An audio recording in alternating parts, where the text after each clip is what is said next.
Obviously small today, so plenty of room. So we're going to go over, I have two systems I teach.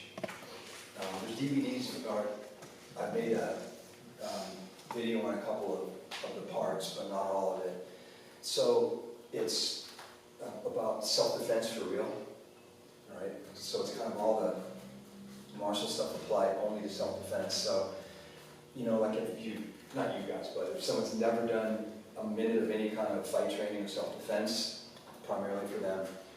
And then also, as I taught over the years, I found that there's a lot of people that did a lot of martial arts and still didn't have any idea how to fight. They were really good at martial arts, but had no real concept of what a fight was like or what the strategy would be, right? You know, so they were good at judo, they were good at Muay Thai, they were good at whatever, but you know, those are sport fights. So they had technique, but they weren't sure where to apply it. So it's the two systems, one I call, and I always explain the name, I call it stand-up proofing and ground proofing. So proofing as in my partner in my academy is an ex-Marine, right? And he was the combat swimming instructor at Camp Pendleton. So the Marines, because they're Marines, right, they're in boats, so they go through a program called drown proofing, where, you know, you're in gear, you get knocked in the water, and you don't drown. It's not Olympic swimming, it's not winning the butterfly, it's just not drowning, drown proofing. That's where I got the idea from. So stand-up proofing is the stand-up part. You know, you're in a confrontation, it's a real confrontation, and you know, you're gonna fight. You have to fight, and what do you do? Like, what's the strategy, what's the end game? What's the technical repertoire you want to draw from? And it's divided into two phases. And then the second half, and there's the DVD, you know, on it, is ground proofing. And ground proofing is also in two phases, also for fighting. So stand-up proofing, the two phases are free movement when you're not connected. They're just slugging and kicking and whatever, right? That's phase one. Phase two is you're in a disadvantageous position, grappling position. And it boils down to mostly headlocks in different positions and body locks. Nobody puts you in fancy joint chin-on, right, when you're fighting. It's headlocking, they grab you or whatever, right? Or lapel grab and punch, that's phase two. Not free movement, you're connected. On the ground, two phases. One phase is you're on the ground and your assailant is up, right? So phase one, the first half is you don't want to get stomped on or kicked, and you don't want to let them get on top of you, right? And you want to get back up. Phase two is you're both on the ground and you're losing. So you're in a disadvantageous position again. So they're analogous, right? There's either free movement or you're connected. It's all defensive. We'll talk about preemptive strikes if you can hit the guy first, right? But all the rest of it's only defensive. It's self-defense. It's not sport.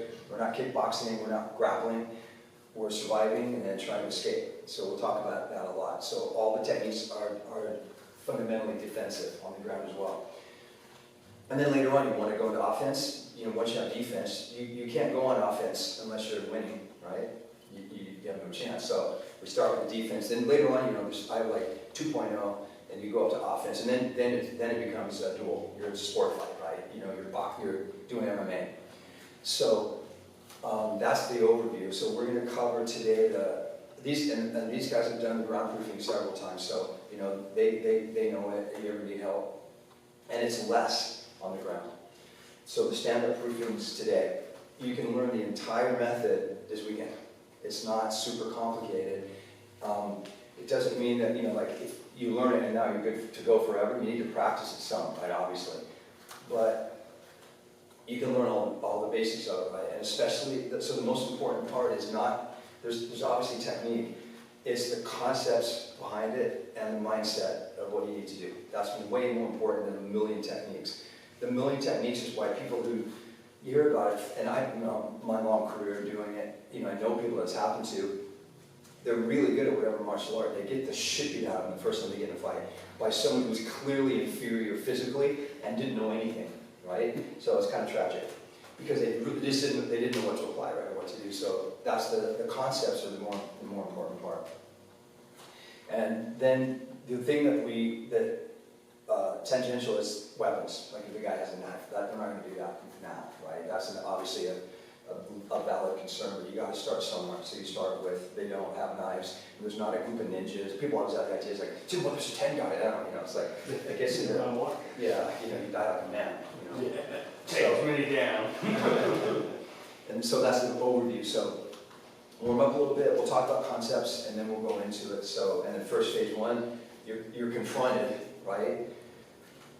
Your stance of movement, basically, and then we've done it a bunch of, everywhere I go we do a lot, is distance management. Whoever's controlling the distance is always winning the fight.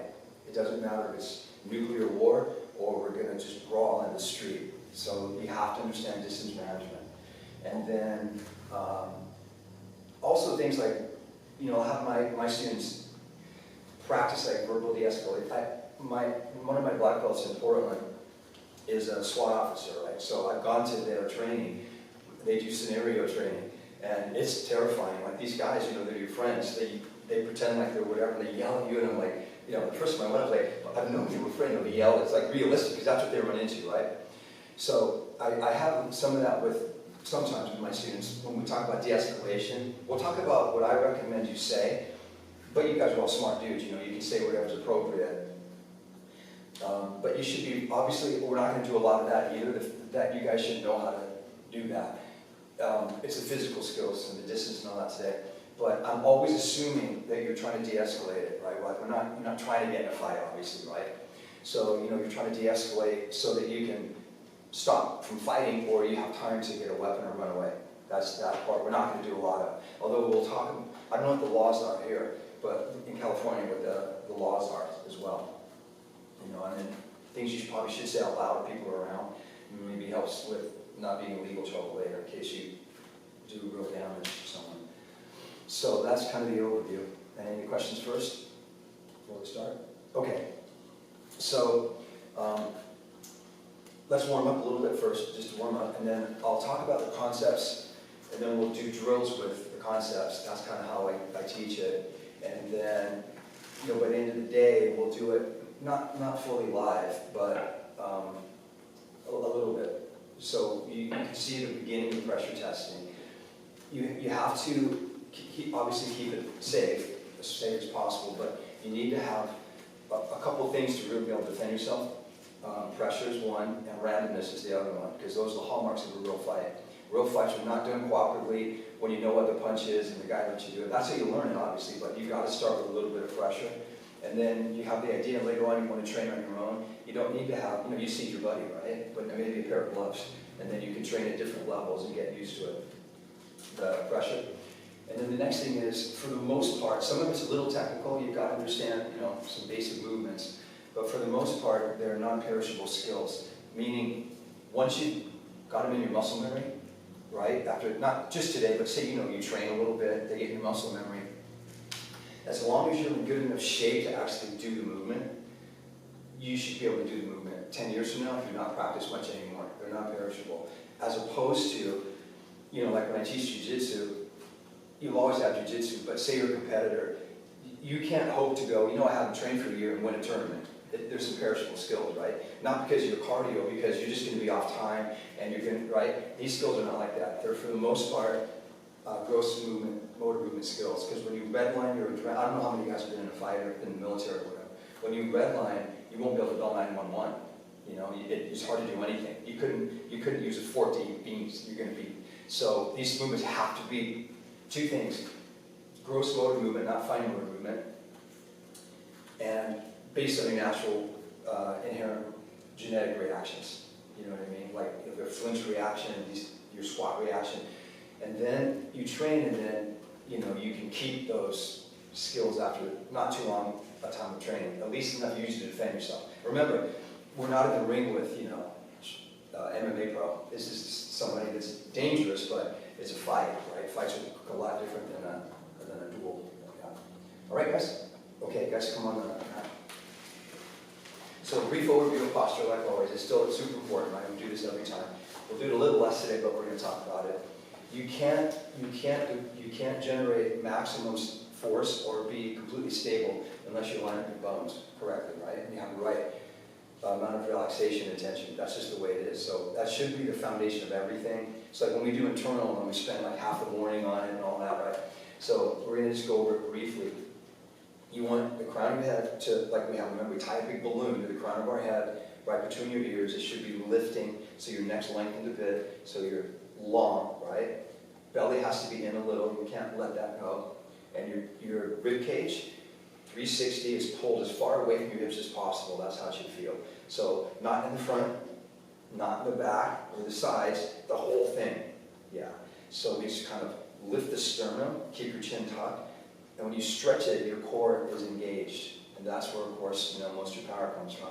Here it is not, too tight, it's not. So we just want to kind of keep that idea. Shoulders relaxed, scapula kind of slide down your back, right? Everything's loose.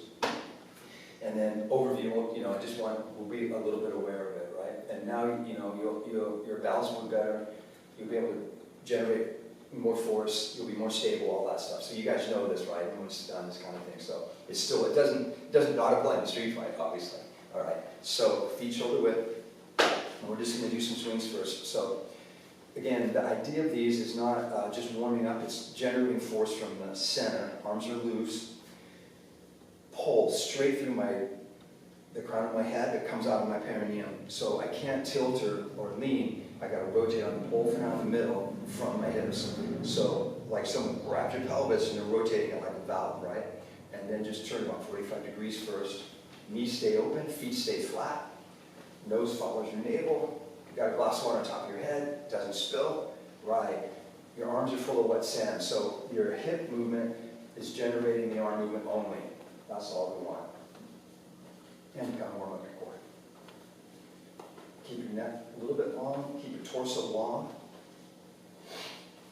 Knees open. Feet glued on the ground.